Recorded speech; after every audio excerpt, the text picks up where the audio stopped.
We can never let the deaths and contributions of Wiley Post and Will Rogers dim in this state.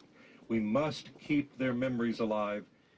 After looking at the literature and the voice of the world during that tragic week 75 years ago, I came up with 3 short eulogies from different perspectives of the world that Wiley lived in.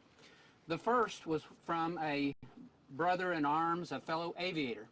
And as you know, among aviators, and General Stafford can testify to this, there is a bond, a sense of a fellowship, and when one aviator praises another, it means something.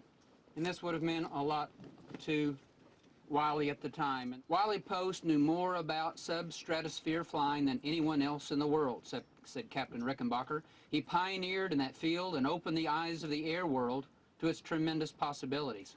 He taught us that this was the way to realize the potentialities of the airplane and to make 8-hour transcontinental flights and 12-hour transatlantic flights a safe and assured commonplace. He was the man who found the border of the great new frontier, and he was the man who had ventured into it. His passing definitely will retard the rate of progress in this field. What America owes to the man who opened up the West of aviation will owe to Wiley Post.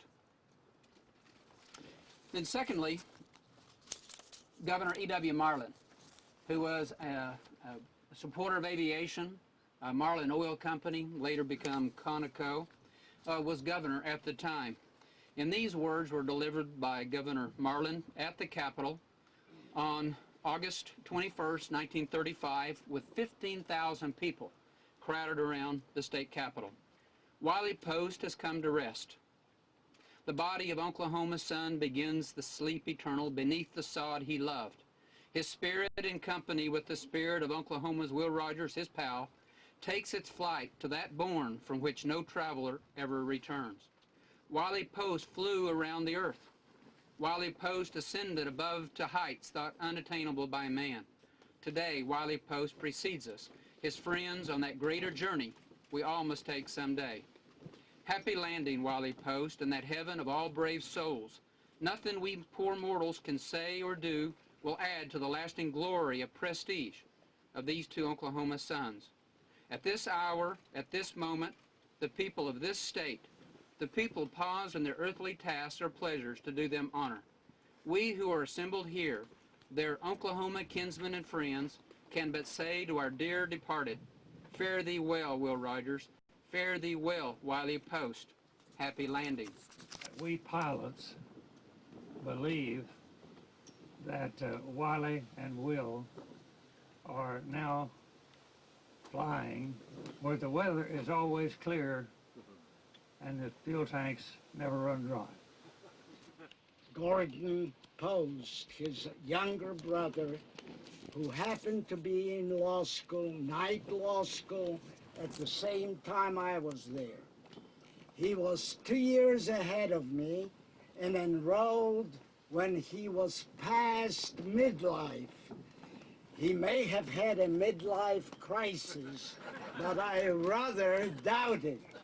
I thought what motivated him was exactly the same thing that motivated Wiley all of his short life, and that is commitment to self-improvement and commitment to service for others.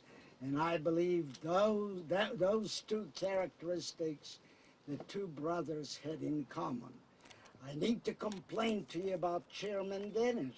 He gave me a 2-minute time limit, and little did he realize that a lawyer can't say much in less than 10 hours. Thank you very much.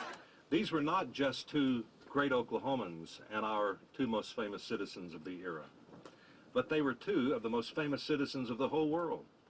Wiley, in 1933, had made hundreds of thousands of friends in flying around the earth. Will was the most read columnist in American history to that time. So it was a big deal. In fact, the deaths cast such a heavy burden upon Oklahoma that Walter Harrison, editor of the Daily Oklahoman, wrote the following day, "How can we as a people bear this burden of losing our two most famous citizens? It would have been bad enough to lose either Will or Wiley, but we have lost both of them in one tragic moment." The funeral at First Baptist Church in downtown Oklahoma City was the largest in state history. It is estimated that 75,000 people gathered in the streets of downtown, the 2,000 inside, another 73,000 people, the police chief said, gathered in the streets. It was broadcast live on radio. Charles Lindbergh was there. So many people who were famous in aviation. The nation mourned along with Oklahoma. So 75 years ago today, Oklahomans were very sad. And they were sad for two reasons, I would say. One is they knew, once it sunk in that Wiley and Will were dead, that Wiley would never fly around this state. He had been to so many towns. He had landed on grass strips. He was such a daredevil. He would land anywhere that his Winnie Mae and his later airplane would fly and land. So he was known by so many people. They knew that he would never dart through the Oklahoma skies again. And they also knew that Will Rogers would never write about Wiley Post. The patron saint of aviation, they called Will. He would never write again.